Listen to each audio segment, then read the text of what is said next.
पाबंदी कर रहे हैं। यहाँ तहरीक के बेशतर कारकुन रूपोश हो गए हैं। वहीं फैजाबाद में भी भारी नफरी तैनात कर दी गई है। मेरे साथ इस वक्त मौजूद है सैयद सरवर शाह सैफी साहब, अमीर जनूबी पंजाब है, TLP के रुकन शुरा हैं। जनाब शाह जी अस्सलाम वालेकुम। वालेकुम अस्सलाम वरहमतुल्लाह। शाह जी, अब तक TLP के कायदीन के खिलाफ कितनी FIRs दर्ज हो चुकी हैं और कितनी गिरफ्तारियां अमल में आ गई हैं? बिस्मिल्लाहिर्रहमानिर्रहीम। मुबशर भाई, सबसे पहले मैं आपका शुक्रिया अदा करता हूँ।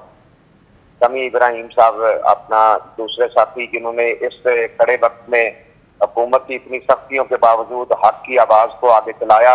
अल्लाह ताला आपको जज़ाए खैर अता फरमाए। जहाँ तक FIR का ताल्लुक है, 250 FIR तो उस वक्त थी जब इन्होंने हमारे साथ मुआहदा किया था। तो मेरे ख्याल में शायद इससे ज्यादा अब तक और FIR दी जा चुकी हैं।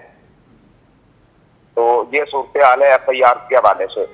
और मजीद भी आए दिन जो है FIR का सिलसिला ये जारी है और हर हफ्ते में तकरीबन हमारा कुछ 100-150 बंदा ये 4th शेड्यूल में डाल देते हैं। बावजूद इसके कि इन्होंने हमारे साथ मुआहदा किया हुआ था, सारे मामलात हमारे साथ सेटल थे और कहा था कि 3 दिन के अंदर आपके मुकम्मल मुआहदे पे अमल हो जाएगा।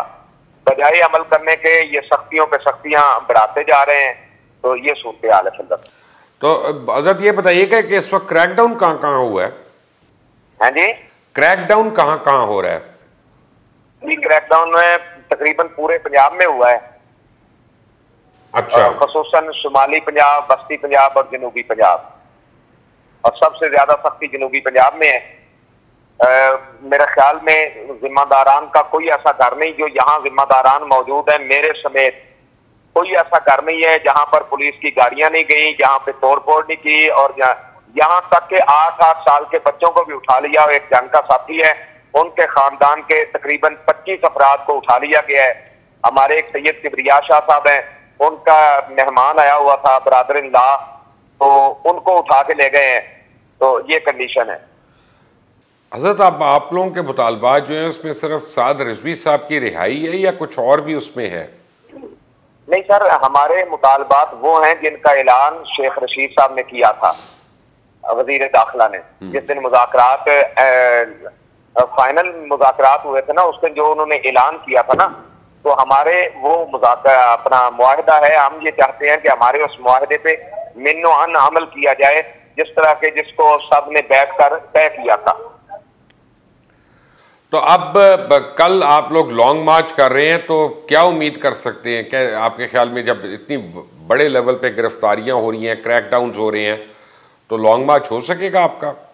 जी जी, इंशाल्लाह लॉन्ग मार्च के हवाले से हमारी भरपूर तैयारियां हैं जी। हमारे पास बहुत सारी स्ट्रेंथ अल्हम्दुलिल्लाह मौजूद है। फिर आगे जिस रास्ते से हमने जाना है, रास्ते में हमारी मुकम्मल तैयारियां मौजूद हैं और इस हवाले से कोई मसला नहीं है। इंशाल्लाह हमारा ऐसा लॉन्ग मार्च होगा कि चश्मे फलक ने ऐसा नजारा पहले जिंदगी में कभी नहीं देखा होगा जैसा हमारा इंशाल्लाह ये लॉन्ग मार्च होगा। तो हजरत ये बताएं कि फिर आप फैजाबाद चले जाएंगे या इस्लामाबाद चले जाएंगे, वहां पहुंच के क्या होगा? जी, ये जाएंगे तो फिर इंशाल्लाह हम रास्ते में फाइनल कर लेंगे। मजलिस शूरा भी साथ होगी, मजलिस आमला भी साथ होगी। फिर देखेंगे कि हमने वहाँ किस जगह पे ठहरना है, कहाँ जाके धरना देना है या अगला क्या प्रोग्राम है, ये इंशाल्लाह फिर हम रास्ते में फाइनल करेंगे। लेकिन मुझे मैं बड़ी दुख से पूछ रहा हूँ कि देखें, अगर हुकूमत काम को कुछ करती है तो लोग शहीद होते हैं, लोग करते हैं तो उनका नुकसान होता है। किसी से ये ख़त्म नहीं हो सकती चीज़?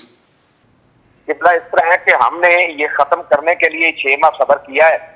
हमें कहा गया था कि आप के तमाम मुतालबात माने जाएंगे, कालादम खत्म होगी, आपका 4th शेड्यूल खत्म होगा। तो आप अब अगर हुकूमत खत्म होगी, 4th शेड्यूल खत्म होगा, आपके तमाम जो हैं पर्चे इनका इखराज होगा और जो जो मामलात उधर अपना तय पाए थे और असेंबली में जो है बहस कराई जाएगी स्पीकर के हवाले से, तो हमने इस पे एग्री किया था सारी चीजों पर। जब इस पे इन सारी चीजों पे एग्री हो गया तो हमें कहा गया था कि 3 दिन के अंदर अंदर आपके इस मुआहदे पे अमल हो जाएगा। हम 3 दिन को 6 माह तक हम इंतजार करते रहे, हर किस्म के इनका जुल्म सहते रहे और जब इन्होंने हमारी कोई बात भी नहीं सुनी तो फिर उसके बाद हमें मजबूरन जो है रोड पे आना पड़ा। 15 दिन हम पुरअमन एहतजाज करते रहे, फिर भी हमारे साथ किसी ने बात नहीं की। फिर हमने 2-3 दिन पुरअमन धरना दिया फिर भी हमारी किसी ने बात नहीं सुनी, फिर हम मजबूरन हमें लॉन्ग मार्च की तरफ आना पड़ा। अब मुझे ये बताइएगा कि आपको अगर हुकूमत अप्रोच करती है तो कौन ऐसा शख्स है जिसकी बात पे आप एतबार करेंगे? जी जी, वो हमारे साथ जब बैठेंगे हम उनके साथ डिस्कस करेंगे, इंशाल्लाह वो अगर कोई उनकी बात में वजन होगा तो बिल्कुल हम सुनेंगे, हम बात मानेंगे, क्यों नहीं।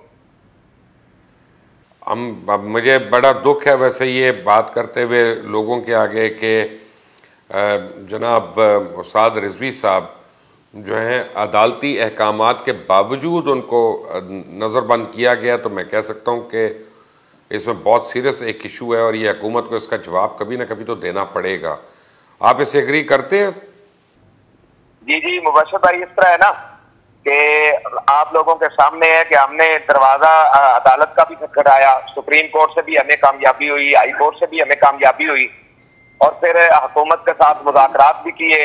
हुकूमत ने अपने मुज़ाकरात भी उड़ा दिए, हाई कोर्ट सुप्रीम कोर्ट के फैसले भी उड़ा दिए।